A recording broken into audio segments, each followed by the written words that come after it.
大家好，我叫Jan，我中文名字就是安童。今天呢，我还在波斯尼亚的首都叫萨拉耶夫。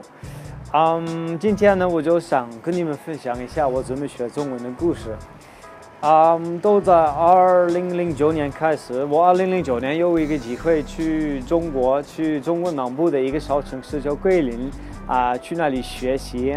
我在桂林待了5个月的时间，那个五个月呢，我每天都有中文课，好像每天3-4个小时都有中文课。但是其实呢，我在课程里面没有学过很多的东西，但是我下课以后，我每天都出去跟本地人沟通。当时也交了一个中国的女朋友。我觉得这个很好笑，因为那个以前的中国的女朋友不会说中文，不会说英文，其实我不会说中文，所以这个事情就给我很多的压力学中文。所以我从那个时候开始，我对学习中文就有很感兴趣。我5个月以后，我已经可以沟通简单的中文。我当时没有很多的经验学习语言，所以我觉得那个时候的我的学习语言的速度还不是很好的。但是我那个时候已经很满足，因为5个月以后已经会了沟通。1年以后，我去了印度尼西亚，学习时尚营销，也待了5个月在那里。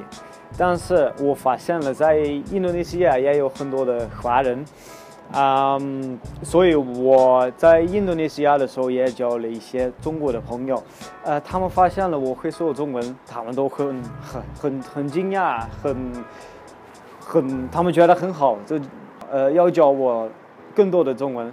我从印度尼西亚回到荷兰的时候，我的中文已经还行，已经可以比较流利的沟通。然后呢，我每年我在中国还有很多的朋友，所以我从2009年我每年回中国学校一次。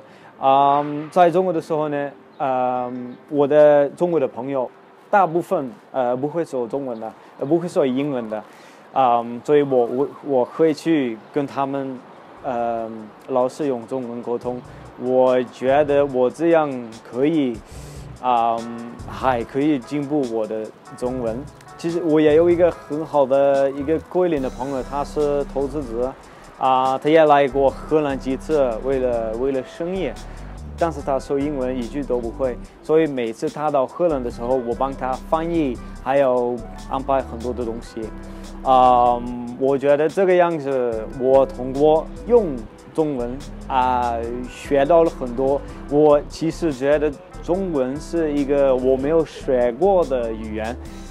开始的时候，当然在课程里面学了一些东西，但是我觉得我是通过用这个语言，真正的学到一个比较好的水平。